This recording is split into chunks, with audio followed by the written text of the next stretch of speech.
nung ino-organize namin ito, nila Admin Rich, sila Mami Ping, sabi ko, ang bunyog sa Metro Manila, kaya namin kahit 5,000. Kaya lang sabi ko, ang kailangan natin dyan, pamasahe man lang, o kaya sasakyan. Wala naman kami nga ang pamasahe man lang o sasakyan eh. Tama. Kahit piso. Kaya, yung bunyog na lang nakita nyo rito, yan lang yung nagpusa na gumastos sa pagpunta dito. Pero kung may pamasahe, ay mas marami. Kaya lang hindi naman tayo, wala tayong pera eh. Sarili. Habang nagla-live ako, Admin Rich, tapos Mami Ping, konting tinig, ang bilis ng galaw ng mga comments. Kanina, ang nanonood sa akin kanina, alas 11 bago ko pumunta dito, mga 6,000 na live viewers. Sabi ko, live ko ito bago pumunta dito. At ang bilis ng mga ng comments. Ang dami nila, sabi nila, attorney, hindi man kami makasama sa inyo dyan, pero suportado namin kayo sa ginagawa nyo. Kaya tayo ganito, 1.5 million ka man, kung hindi mo naman kinakatawan ang kabutihan, kung hindi mo naman kinakatawan ang mamamayan, walang silbi ang 1.5 million. 1.5 million ang pinaglalaban mo, kasamahan? Dito na tayo sa ganito na 1,000 na para sa kabutihan ng bayan. Yes! Ako nga, kanina akala ko, tinanong ako ng media, sabi ko, mga 700. Ako kasi honest tayo eh. Yung mga vloggers ng DDS na nagrarally doon sa EDSA Shrine, kikinsi sila, ang sinasabi nila, dinaksa daw ng mga supporters ni Sara. Kikinsi, dinaksa. Kaya po nung tinanong kanina ng media ng GMA, attorney, ilan ang estimate mo? Sabi ko mga 700. Honest yun. Pero tinignan ko ngayon dito at umalis na yung iba, yung Magdalo, lampas tayong 1,000. Yes! Diba? Mabuhay tayo! Kaya lang, kami kasi, ito kasing mga vloggers na yan nandyan, yan ang mga vloggers ng katotohanan eh. Hindi naman tayo magsasabing dumagsa ang mga pro-impeach Sara. Hindi. Totoo lang tayo magbalita. Kaya nga kayo, tinatangkilik niyo ang mga vlogs namin, di ba? Kasi sa katotohanan lang tayo. Ngayon, ganito, itong ating pinakita dito, simula pa lang ito. Yes! Simula pa lang ito. Kasi kami, kaming mga vloggers ng BBM, tapos kami mga kakamping, ano to eh, alam nyo, hindi naman kami magkakakilala. Alam nyo nung meeting namin nung isang araw doon sa nag-meet kami, si Aling Marie, nasaan si Aling Marie? Aling Marie, nasaan ka? Okay, si Aling Marie, na-meet si Takiro. O, nasaan si Takiro? Nagkipag-chikahan si Takiro. Ayan si Aling Marie. Ay, Anong gagawin ko? Papamag ko na ba si Sara? Salita si Aling Marie. Eh, kasi nakita niya si Takiro Miyamoto. O, si Takiro, magkalaban sila ng eleksyon. Eh, nagharap sila doon sa meeting namin. Sabi ni Takiro, ikaw pala, Aling Marie, yung kalaban ko ng eleksyon, ah. Sabi naman ni Aling Marie, ikaw rin pala si Takiro. O, diba? Diba? O, tapos nasaan si Prince EJ? Ito! Mga kakampings, ito ang nag-imbento ng lugaw. Yan ang tumawag kay Lady na lugaw. Sabi ni Aling Marie, ikaw pala ang tumawag kay Lady na lugaw. O, di ba nakakatuwa? Nakakatuwa. Nakakatuwa na tayo ngayon. May pula, may pink, kami sa punyog blue. Pero sa pagkakataong ito, nagkakaisa tayo sa panawagan ni impeach si Sara.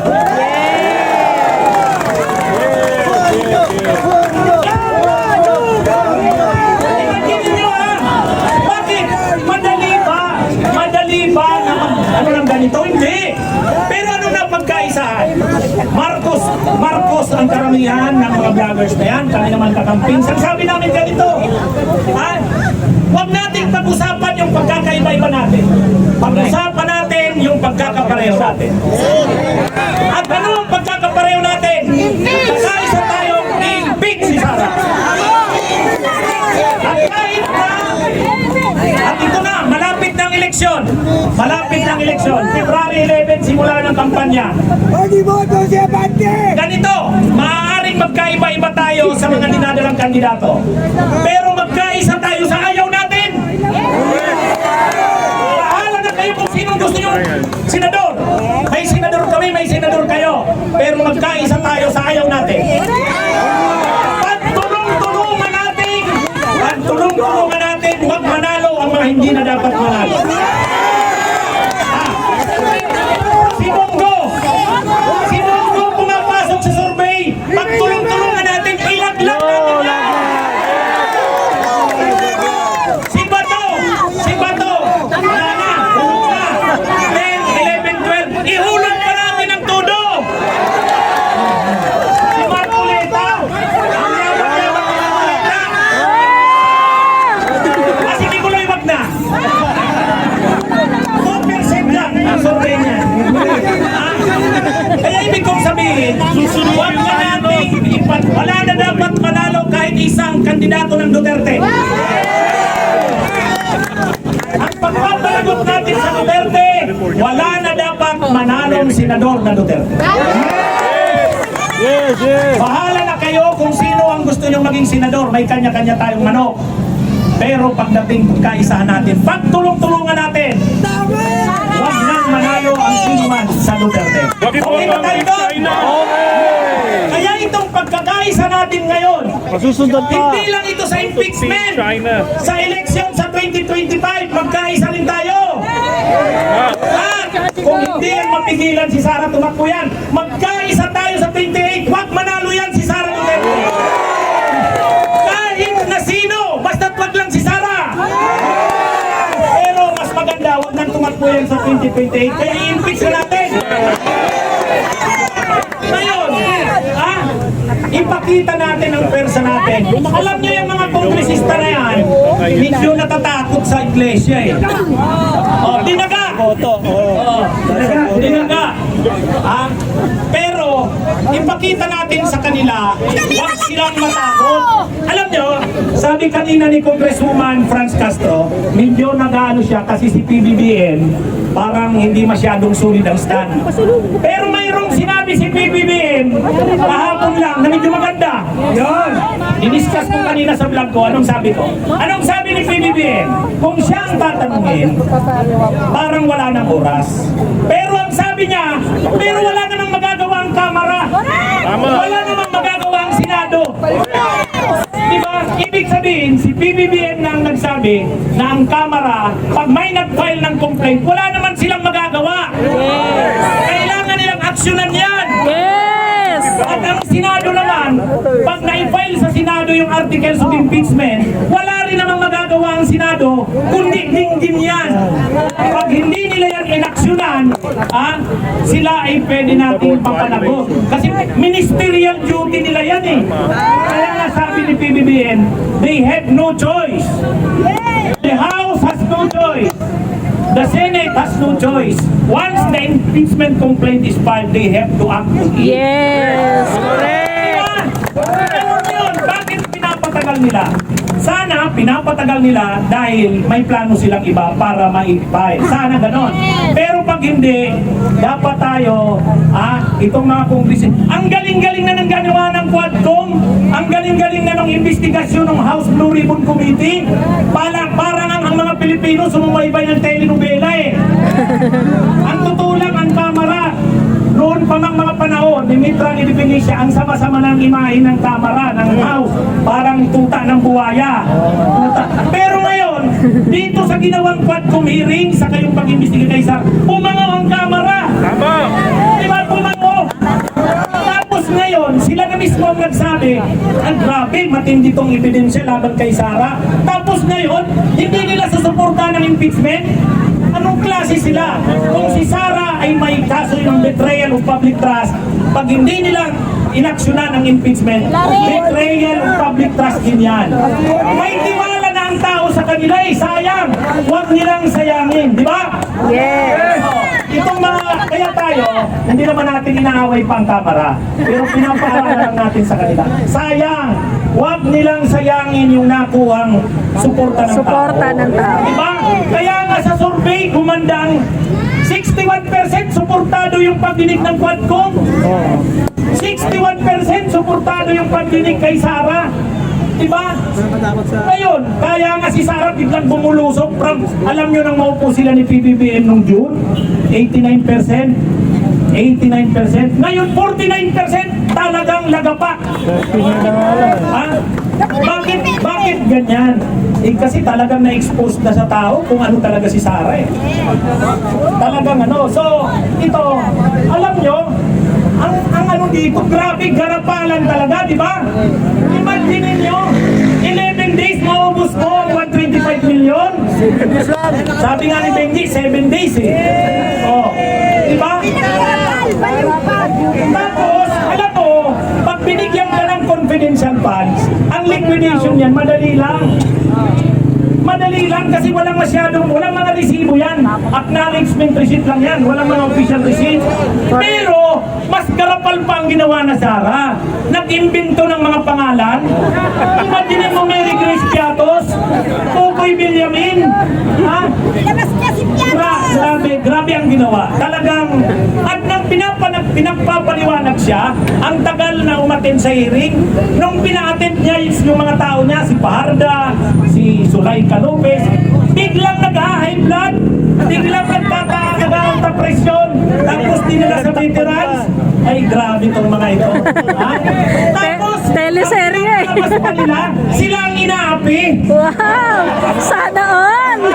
Imagine nyo yan, sila ang inaapi, nagpapaawa. Tapos ngayon, biglang nagmamalasakit sa bayan. Artista na yan. Si Sara, tungkol sa presyo ng bilihin. Sabi ni Sara, tatakbo ako sa 2028 kasi hindi ko masikmura na ang bansa ay nagbabakslay. Ibig sabihin daw, babagsak daw ang bansa. Ay siya nga ang dahilan ng pagbagsak ng bansa. Silang mga Duterte ang dahilan. Tapos sabi niya, kaya tatakbo siya sa 2028 dahil ayaw niya itong nangyayaring pabagsak ang bansa. Wala. Ang gagawin niya pag nanalo yan si Sara, mawawasak ang bansa. Wawasak.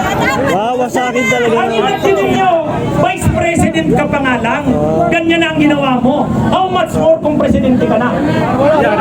Balik Grabe. todo. Alam niyo, walang hiya sila Duterte. Wala yan talaga. Sa dami ng pinagpapatay nung panahon niya, 25,000 to 30,000. Walang due process yan. Hindi binigyan ng pagkakataon. Pinagdududahan kang kriminal, addict, involved sa drugs. Walang investigasyon. Patay. Walang due process. Ngayon, lahat ng due process binibigay sa kanila. Lahat ng due process binibigay sa kanila. Baliw si Sara, baliw! Yang investigasyon ng Kamara, sabi ni Marcoleta, yang Kongreso, yang Kamara, hindi naman korte yan, hindi naman piskal yan. Bakit? Sino bang nagsabing piskal ang Kamara?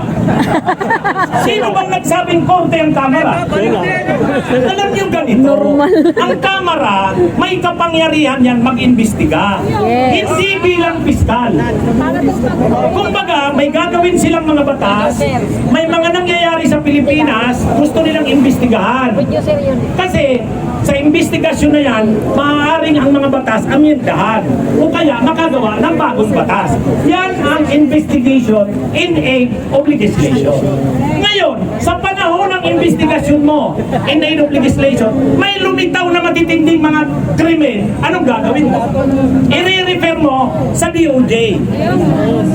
I-refer mo sa iba para yung DOJ na ang magsampa ng mga kaso. May mali ba doon? Wala. Alam nga naman na ikaw, Kamara, nag-iimbestiga ka, nakakuha ka ng mga ebidensya ng mga katiwalian, korupsyon, alam nga namang hindi mo yun na-aksyonan. Siyempre, ang gagawin mo, ipapasa mo yan sa kinaukulan, DOJ. So, ang DOJ, mag-iimbestiga yan. Ngayon, ang mga grupo ng mga civil society, ang tayo, ng mamamayan, nakita natin yung garapalang katiwalian ni Sara, korupsyon. Anong ginawa? Nag-file tayo ng impeachment complaint. Kasi kahit naman civilian, pwedeng mag-file ng impeachment complaint. Yes. Parang kung sa kasong criminal complaint pa lang yan. Kung sa nagsampa ka pa lang ng reklamo sa piskaliya. Sino ngayon ang piskaliyang sinampaan mo? Kamara. Hindi. Ang Kamara yan yung DOJ. Kaya nga pag-aaralan ng Kamara, yung sinampang reklamo ng tao laban kay Sara, kung mayroon bang parang probable cause. Pag nagsabi ang Kamarang mayroon ngang basihan ito, kailangan natin itong isampa sa korte. Saan nga yung korte isasampa? Sa Senado! Kaya yung Senado ang korte, ang magiging prosecutor yung Kamara. Tayo ang complainant. Yes. Di ba? Sino ba ang complainant? Tayo. Ang nag-represent sa atin, sila Franz Castro. Di ba? Yung tatlong final na impeachment complaint sa ngalan ng mamamayang Pilipino, final nila yon. Tayo ang complainant. Saan natin isinampa? Sa Kamara. Ang Kamara ngayon ang magtitingin kung may basihan. Pag nakita ng Kamara na may basihan, isasampa sa korte. Sino ngayon ang korte? Senado. So, yun ang due process. Yun ang due process. Yun ang gusto nating daanan. Anong pinagsasabi nila na inaapi si Sara? Anong pinagsasabi nila na inaapi daw dahil parang ang Kamara daw, umaaktong Kamara at korte? Princess Sara. Kaya nga sabi ni Enrile, ano ba itong iglesia? Hindi nila pwedeng bawalan ang impeachment kasi constitutional right yan at constitutional process yan. Diba? Kapag hindi inaksyonan ng Kamara yan, at kapag ang gobyerno, mga nakaupo sa gobyerno, hindi inaksyonan yan, lumalabas na parang natakot. Parang hawak sa liig ngayon ang mga kongresista. Pagka ganyan ang nangyari, dangerous precedent. Hindi maganda yan. Kasi ibig sabihin, kaya na palang takutin ng isang sekta na relihiyon kapag nag-rally sila. Hindi maganda yan sa demokrasya. Diba? Kaya sabi ni Enrile, 101 years old na yata si Enrile. Dito lumabas yung kanyang wisdom. Oh, kaya nga sabi ni PBBM, one of the greatest legal thinkers si Enrile. Tama yung sinabi niya. Oh, di ba sangayon si PBBM? Sabi ni PBBM, sangayon kami sa sinabi ni Enrile. Dangerous precedent yan. Kasi kung ganyan pala, di ang Romano Katoliko, pag may gusto pala, magrarally na lang. Hindi tama yung ganon. Pagulungin ang proseso. Pagulungin ang proseso. Kahit tayong mamamayan, ano tayo? Gusto natin gumulong ang proseso, di ba? Oo. Ngayon, kung sa tingin nila, walang basihan ng mga akusasyon sa kanila, o diidipinsa nila ang sarili nila, di ba? Sa impeachment court, karamihan pa naman ng senador, kanila. O, paano mo masasabing inaapi sila? Pwede naman siyang kumuha ng pinakamagagaling na abogado, si Sara, di ba? O, ang kailangan dito, gumulong, pagulungin. Kasi, kapag nakaano to, hindi natin na-impeach si Sara, anong klaseng bansa na tayo? Tandaan nyo sa South Korea, yung presidente doon, nagdeklara lang ng martial law. Ngayon, hindi niya nakonsulta yung parliament niya ng presidente. Kinaumaga, nag-rally yung mga tao sa kayong parlamento. Ang ginawa ng presidente, binawi yung martial law. Pero hindi na kontento ang mga tao sa kayong parlamento. In-impeach siya. Sa ganun lang na bagay, in-impeach ang presidente. Sa Pilipinas pa na ang vice president nagnanakaw ng garapalan sa pera ng bayan. Papalampasin natin, anong klaseng bansa tayo? Diba? Ang tawag dyan, impunity.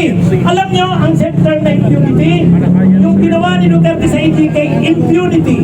Yung pagnanakaw ni Sara, impunity. Labanan natin ang impunity. Wag na. Baguhin naman natin ang Pilipinas. Ngayon, si Sara kasi sa kang iglesia, gusto nilang ibalik yung unity, pagkakaisa daw. Pero ang gusto nilang pagkakaisa sa pagnanakaw sa bayan. Diba? Ang gusto ng iglesia, kapayapaan. Anong gusto ng nilang kapayapaan? Mapayapang nagnanakaw sila sa bayan. Ang kapayapaan na gusto nila, mapayapa silang nagnanakaw. Yan ang kapayapaan na gusto nila. Ang gusto nilang pagkakaisa sa pagnanakaw sa bayan. Tayo hindi. Ang pagkakaisa natin ngayon ay laban sa katiwalian. Ang pagkakaisa natin ngayon ay para papanagutin ang mga magnanakaw sa bayan. Ito ang pagkakaisang para sa ikabubuti ng ating bansa. At tayo hindi tayo magulo. Ang gusto lang natin, mapanagot, katarungan. Yung mga pinatay ng panahon ni Duterte, katarungan. Tayong mamamayan naghihirap na ninanakaw ang pera natin, dinagarapan ng nilulustay, katarungan.